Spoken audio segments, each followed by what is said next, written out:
오늘부터 12월 14일까지 100일 동안 기도 대행진이 시작이 됩니다. 평소에도 기도해 오셨지만은 이번 기회에 우리 온 성도들이 합심을 해서 기도한다고 하면 아마 놀라우신 하나님의 역사를 체험하게 될 것입니다. 한 분도 빠짐없이 이 기도 대행진에 참여해 주시기를 부탁드립니다. 이번 이 대행진 기간 동안에 저녁 기도의 시간에는 우리 교역자들과 또 우리 장로님들이 인도를 하게 됩니다. 새벽 기도에 나오시길 바라지만 부득이한 분들은 저녁 기도에도 나와서 함께 기도하면 큰 은혜가 있을 것입니다. 성경은 창세기에서 요한계시록까지 기도에 관한 기사로 채워져 있습니다. 모든 종교는 다 기도를 하고 있습니다. 그러나 우리 기독교의 기도는 다릅니다. 우리 기독교에서의 기도에는 그 대상이 우선 하나님이십니다. 만복의 근원 되시고 우리에게 복을 주실 수 있는 분이고 생사화복을 주관하시는 하나님, 그 하나님 앞에 우리가 기도하면 하나님께서 반드시 응답해 주신다라고 하는 그런 전제를 가지고 우리는 기도하는 것입니다. 이스라엘 백성들이 하나님의 택한 백성들이라고 말하지만은 그들이 타락해가지고 기도하지 않고 오히려 우상에게 가서 기도하고 우상을 섬기고 그럴 때에 그들은 하나님에 대해서 까마득히 잊어버리고 살았을 때가 있었습니다. 바로 그때에 특이하게 야베스라고 하는 사람이 나타났는데 이 사람은 오직 주님께 만복의 근원 되시는 여호와 하나님께 기도한 사람으로 역대상 4장 9절에 소개가 되고 있습니다. 그래서 이 야베스의 기도가 특별히 소개가 됐는데, 야베스는 복을 주실 수 있는 분은 오직 주님밖에 안 계시다. 여호와 하나님만이 우리에게 복을 주실 수 있다고 하는 것을 확실하게 믿고 그 하나님 앞에 기도를 했는데, 그 야베스의 기도를 제가 개역 성경에서 나오는 말씀으로 한번 읽어봅니다. 원컨대 주께서 내게 복의 복을 더하사 나의 질경을 넓히시고 주의 손으로 나를 도우사 나로 환난을 벗어나 근심이 없게 하옵소서 하였더니 하나님께서 그 야베스가 구하는 기도를 허락하셨더라. 그렇게 나와 있어요. 근데 이 야베스라는 사람은 태어날 때부터 자라는 과정을 보면 그야말로 고난의 연속이었습니다. 그래서 그 어머니가 야베스라고 하는 이름을 붙여줬는데 그 이름은 무슨 뜻이냐면 고난이다, 그런 뜻입니다. 고난이라고 하는 이름을 가진 야베스였지만은 그는 낙심하지 아니하고 하나님 앞에 기도했다는 얘기입니다. 그가 하나님 앞에 기도하고 그것으로 끝난 것이 아니라 그 기도에 응답을 받았습니다. 그래서 이 야베스는 형제들이 많이 있었지만 그런 우상 섬기고 믿지 아니하는 하나님 백성이라고 하면서도 형식적으로 그저 신앙생활하고 있는 그 형제들보다 존귀한 자가 되었다. 그렇게 성경은 말씀하고 있어요. 그렇습니다. 여러분, 하나님은 기도의 사람을 존귀하게 쓰십니다. 여러분, 우리가 존귀한 사람이 되기 위해서는 기도의 사람이 되어야 된다고 말해요. 하나님과 늘 기도로 교통하며 살아가는 사람을 하나님은 귀하게 여기시고 그런 사람을 존귀하게 만들어 주시는 것입니다. 우리 대림교회 성도 여러분들은, 이 자리에 참여하신 여러분들은 여러분들의 가정에서나 또는 이 사회에서 모든 사람들보다 존귀한 사람으로 하나님 앞에 크게 복을 받기를 주의 이름으로 축원을 드립니다. 오늘 성경 본문에서 사도 바울께서는 골로새 교회 성도들에게 어떻게 기도할 것인가에 대해서 특별히 말씀을 하고 계십니다. 어떻게 기도를 할 것인가, 기도하는 정신, 기도하는 자세, 이걸 말씀하고 있습니다. 우선 기도를 항상 심쓰라 그랬어요. 기도는요 항상 심써야 되는 것입니다. 기도를 하다가 말다가 이런 식으로 기도 생활하지 말고 항상 변함없이 언제나 기도하라는 것입니다. 그러나 여기서 항상이라고 하는 말은 그저 아무것도 하지 말고 오로지 기도만 하라, 그런 말씀은 아닌 것입니다. 기도한다고 해가지고 직장도 소홀히하고 가족을 돌보지도 아니하고 그저 이 기도원 저 기도원 다니면서 기도나 해라, 그런 뜻이 아닙니다. 이 항상이라고 하는 말은 기도의 지속성을 말하는 것이고 기도의 연속성을 말하는 것입니다. 그래서 우리는 365일 24시간 그냥 밥도 먹지 않고 자지도 않고 그냥 기도하라, 그런 의미가 아니라 우리의 삶 속에 언제나 기도를 중지하지 아니하고 마치 숨 쉬듯이 항상 기도에 힘써야 된다, 그 말인 것입니다. 우리가 살면서 그만두면 안 되는 거, 포기하면 안 되는 거 두 가지가 있어요. 그게 뭐냐? 첫째는요, 예수님을 믿다가 그만두는 건 안 됩니다. 만약에 내가 예수를 믿다가 무슨 이유든지 그만두게 되면 그동안 믿은 거 다 끝난 거예요. 허사가 되는 것입니다. 우리는 예수를 믿는 이 일만큼은 주님을 만나는 그 순간까지 쉬지 말고 계속해서 우리가 믿어야 되는 거예요. 그러니까 우리가 이 믿음은 만약에 아무리 열심히 믿었어도 중간에 신앙생활 그만뒀다, 그러면 그야말로 그동안 했던 모든 것은 다 무효로 돌아가고 마는 것입니다. 어떤 이유든지 간에 만약에 예수 믿는 것을 중지를 하고 예수님을 떠나고 교회를 멀리하는 사람이 있다고 하면 그 사람의 마지막 종착역은 어딜까요? 마지막 종착역은 결국 심판과 멸망밖에 없다, 그 말인 것입니다. 그렇기 때문에 우리는 결코 이 신앙생활을 중간에 포기해서는 안 되는 것입니다. 또 두 번째로 우리가 그만두지 말아야 될 것, 포기하지 말아야 될 것이 뭐냐? 바로 기도인 것입니다. 기도는 마치 숨 쉬는 것 같아요. 호흡이라고 그랬습니다. 만약에 호흡을 멈추면 그 사람은 일단 생명이 끝난 것처럼 기도가 멈춰지는 사람은 그 영혼의 생명은 끝나가고 있는 것입니다. 그러니까 우리가 기도는 응답될 때까지, 응답이 예스로 나오든지 노로 나오든지 어떻든 꾸준하게 기도하는 것이 필요한 것입니다.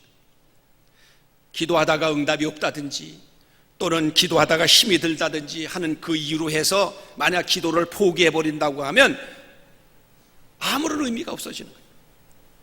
우리가 날마다 매일같이 밥맛이 있든지 없든지 간에 하루에 3끼의 밥을 먹고 칼로리를 공급해 줘야 우리 육신이 활동할 수가 있고 생명이 유지가 되는 것처럼 자동차도 기름이 떨어지기 전에 기름을 넣어줘야, 그래야 이 자동차가 쉬지 않고 계속 운행되는 것처럼 기도도 마찬가지예요. 기도도 우리가 항상 쉬지 않고 늘 기도하면서 기도로 주님과 교통하고 기도하는 가운데 성령의 능력을 힘입게 될 때 우리의 기도 생활, 신앙 생활은 참 활발하게 그렇게 될 수가 있는 것입니다. 그래서 오늘 성경 본문에서 기도에 항상 힘쓰라, 그렇게 말씀을 하셨습니다. 또 여기 힘쓰라고 하는 말은 어떤 의미가 있습니까? 우리 기도의 태도입니다. 우리가 기도할 때 그냥 형식적으로 몇 마디 하고 마는 그런 기도가 아니고 정말 힘써서 기도하는 거예요. 애써서 기도하는 것입니다. 그 본보기가 예수님이 겟세마네 동산에서 하신 기도인 것입니다.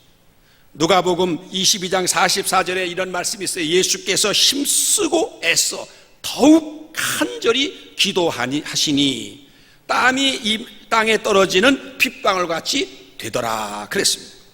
얼마나 힘쓰고 애쓰고 간절히 기도하셨으면 예수님의 이마에서 떨어지는 땀방울이 핏방울처럼 되었다, 그 말이에요.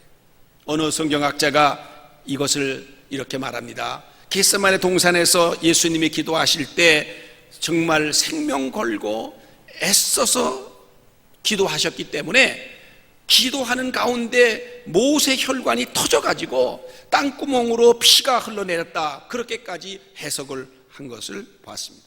여러분, 우리가 무거운 짐을 들 때 그냥 대충 들어가지고 들려집니까? 힘을 다해야 들어지는 것과 마찬가지로 우리가 어떤 문제가 있는데 그냥 대충 기도해가지고 되겠습니까? 그 문제가 심각한데 그 문제가 이루어지지 않으면 내가 인생을 완전히 이제 좌절하고 낙심할 수밖에 없고 이제 파산할 수밖에 없는 상황인데 그렇게 대충 해서 되겠습니까? 정말 힘쓰고 애쓰고 간절하게 기도할 때 그 기도가 하나님 허락되고 하나님께서 응답하셔서 이루어진다는 사실을 꼭 기억하시기를 바랍니다. 그래서 이 기도는 적당히가 아니에요. 그저 하는 둥 마는 둥 그렇게 해서 안 되는 겁니다. 그럭저럭 그저 하는 것도 안 되는 것입니다. 우리가 기도할 때 정말 항상 기도할 뿐만 아니라 힘써서 기도하고 쉬지 말고 기도하는 우리 모두가 될 수 있기를 주의 이름으로 축원합니다. 그 다음에 또 기도할 때 어떻게 기도하느냐? 감사함으로 하라 그랬습니다. 오늘 성경 본문에 보니까 감사함으로 기도하라는 것입니다. 여러분, 우리가 하나님께 기도할 때 원망, 불평, 그런 투정 어린 그런 기도가 아니고요, 정말 하나님께 감사하며 기도하는 거예요. 하나님께서 이 지금까지 나를 도와주신 것을 감사하고 앞으로 하나님께서 더욱 은혜 가운데 나를 지켜주시고 나의 기도를 들어주실 것을 감사하면서 기도할 때 하나님은 그 기도를 기뻐 받으시는 거예요. 여러분의 자녀가 와서 뭐를 부모한테 요구할 때 원망, 불평, 짜증 섞인 얼로 해달라고 그러면은 여러분 그 자녀의 그 요구를 들어주기 쉽습니까? 그러나 자녀가 와서 부모에게 고맙습니다, 그동안 도와주신 것 감사합니다, 그런 마음을 가지고 하나님 앞에 기도하면, 하나님 앞 기도하는 것처럼 부모에게도 만약에 부탁을 하면 부모도 능력이 있으면 도와주려고 하겠죠. 그렇기 때문에 우리는 감사라는 게 얼마나 기도의 밑바탕에 깔려야 된다는 사실을 깨닫게 되는 것입니다. 너희는 아무것도 염려하지 말고 오직 기도와 간구로 너희 아랠 것을 감사함으로 아뢰라 그랬습니다. 감사함으로 아뢰라. 그런 모든 지각에 뛰어나신 우리 하나님 아버지께서 너희의 생각과 마음을 지켜주시리라 그랬어요. 여러분, 감사가 그렇게 귀한 것입니다. 감사는요, 오늘 우리 시온 찬양대가 찬양한 것처럼 이래도 감사하고 저래도 감사한 것입니다. 그러니까 감사하고 또 아니하실지라도 감사하고 그저 감사한 것입니다. 그 감사한 마음이 묻어있는 기도가 바로 하나님이 들으시는 기도라 그 말이에요. 여러분, 우리가 감사하다는 것이 세 가지가 있어요. 하나는 먼저 마음으로 감사해야 됩니다. 내 마음속에 늘 감사가 들어있어야 돼요. 감사가 들어있으면요, 세상적인 염려, 근심, 걱정, 원망, 불평 이게 들어올 자리가 없어요. 왜? 감사가 딱 차지하고 있으니까. 그래서 우리 마음이 기뻐요. 그리고 더욱 감사한 일들이 더 생겨요. 그러니까 의식적으로라도 감사해야 되는 거예요. 마음에 뿐만 아니라 입으로 감사해야 되는 거예요. 내 입으로 자꾸. 사람 속에 감사가 들어있으면 저절로 감사가 나오는데 내 속에 원망이 있고 불평이 있고 그러면 자기도 모르게 원망, 불평이 나오고 근심, 걱정이 나와요. 그러니까 입으로 파수꾼을 세워가지고 감사는 내보내고요, 원망, 불평은 딱 스톱을 시켜야 돼요. 그래서 우리가 감사한 말을 자꾸 하면 진짜 감사할 일이 생기는 거예요. 감사하게 되는 거예요. 그리고 감사한 사람 옆에 있으면 옆에 사람도 기분이 좋은 거예요. 감사하니까 나도 감사할 수 있고요. 그런데 원망, 불평하는 사람이 옆에 있으면 나도 괴로워요. 그 듣기가 괴로운 거예요. 여러분, 우리는 감사하는 사람이 되어야 될 줄로 믿습니다. 또 물질로 감사하는 거예요. 하나님 앞에 물질로 감사하는 거, 이거 참 귀한 것입니다. 하나님은 우리가 정성을 다해서 뭐 물질의 액수가 많든 적던 그게 문제가 아니라 내 형편과 처지를 따라 최선을 다해서 하나님께 감사하고 예물을 드리면 하나님은 그 예물을 기뻐 받으시는 거예요. 제가 2부에서는 이 얘기를 안 했어요. 우리 딸도 있고 그래서. 근데 우리 딸이 아기를 낳을 때 아침부터 진통이 왔어요. 그래서 그 소식은 들었지만 제가 그날 하루 종일 신방 일정이 잡혀서 신방을 다 마치고 저녁에 이제 오후에 가봤습니다. 갔는데 아직도 진통을 하고 있는 거예요. 그런데 의사는 너무 하루 종일 고통을 하니까 이제 어떡하냐, 수술을 하자는 거예요. 그래서 자기가 5시에 퇴근을 하는데 오늘은 5시까지 아기가 나오지 않으면 수술을 하겠다는 거예요. 근데 그때 마침 저희가 이제 갔습니다.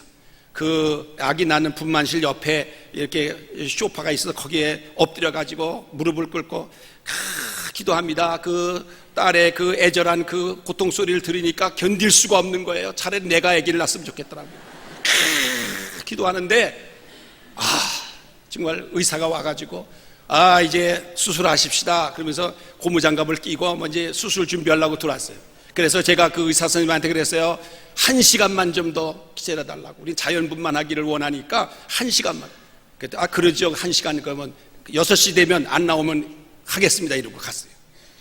그래가지고 또 기도하는데 6시가도 안 나오는 거예요, 아이가. 그래가지고 이 선생님이 이제는 이제 어떡합니까? 우리도 포기했죠. 그래가지고 이제 막 수술합시다 막 그러는데 아기가 우는 소리가 나는 거예요. 아기가 나온 거예요. 그래가지고 자연분만을 하게 됐는데 나중에 얘기를 들어보니까 우리 집사람이 아기를 낳으면은 감사헌금을 하려고 50만 원을 하려고 작정을 하고 있었대요. 근데 자연분만을 시켜주시면 제가 100만 원을 드리겠습니다 하는데 아기가 오고 나온 거예요. 그래서 우리 사람이 우리 하나님은 참 돈에 약하시구나 그런 얘기까지 했습니다마는 정말 우리는요 하나님 앞에 물질로도 감사하면요 하나님 기억하시는 거예요. 그래서 우리는 마음으로 감사하고 입술로 감사하고 우리가 물질로도 감사하고 그러면요 감사한 일들이 막 생겨지는 거예요. 더 큰 감사가 생기고 그렇기 때문에 우리는 감사함으로 하나님 앞에 기도해야 될 줄로 믿습니다. 그 다음에 우리가 기도할 때 무엇보다도 하나님 앞에 우리 자신의 문제만 놓고 기도하는 게 아니에요.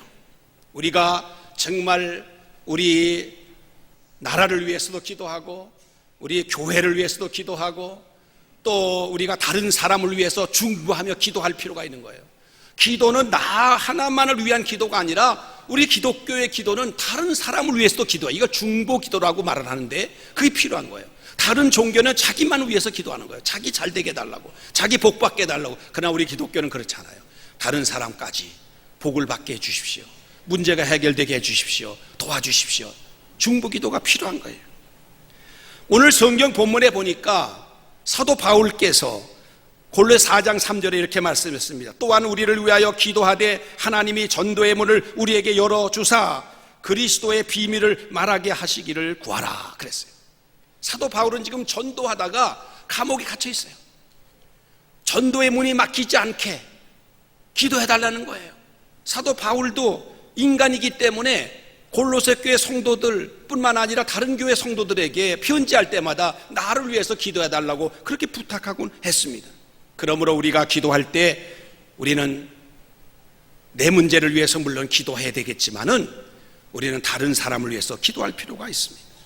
그래서 여러분 우리가 기도할 때 우리가 돕는 선교사님들을 위해서 기도하고 우리가 돕는 교회의 목회자들을 위해서 기도하는 그럴 필요가 있습니다. 뿐만 아니라 우리는 담임 목사를 위해서도 기도하시는 것입니다. 물론 성도 여러분들이 저를 위해서 기도해 주시는 것을 진심으로 감사합니다마는 이 마귀는 담임 목사를 넘어뜨리려고 별 방법을 다 동원하려고 그래요. 왜? 담임 목사만 쓰러지면 그 교회는 무너진다고 생각하기 때문에 그래요. 그 착각이긴 하지만 그렇게 생각을 해요. 그래서 담임 목사를 집중적으로 공격해요. 그래서 만약 담임 목사가 문제가 생기게 되면 전도의 문이 막혀지는 거예요. 전도가 안 되는 거예요. 교회가 혼란이 오고 어려움이 오고 이렇게 되면 전도의 문이 막힌다고 말해요. 그러므로 여러분은 저를 위해서 계속 기도해 주시기를 부탁드립니다. 이 성도들의 기도 때문에 저는 새 힘을 얻게 되는 것이고 더 힘차게 힘있게 목회를 할 수가 있는 것입니다. 뿐만 아니라 우리 부목사님들을 위해서 전도사님들을 위해서 여러분이 기도해 주시기 바랍니다. 또 뿐만 아니라 우리 장로님들을 위해서 또 우리 권사님들 집사님을 위해서 우리 성도님들을 위해서 여러분 기도하시기 바랍니다. 성도와 성도 간에 기도해 준다고 하는 것이 얼마나 귀한 일인지 말할 수 없이 귀한 일인 것입니다. 이번 이 기도 대행진 기간 동안에 최대한 기도에 힘써 주시기 바랍니다.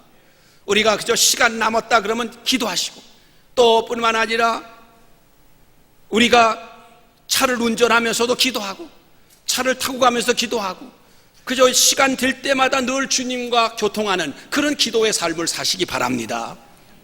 괜히 이렇게 모여가지고 시간 한담하고 이렇게 보낼 시간이 만약 있다면 이제 이번 전도 기도 대행진 기간 동안만은 어디 가서 기도하시세요. 어디 뭐 이렇게 기도실이라든지 어디 한적한 공간에 가서 기도하세요.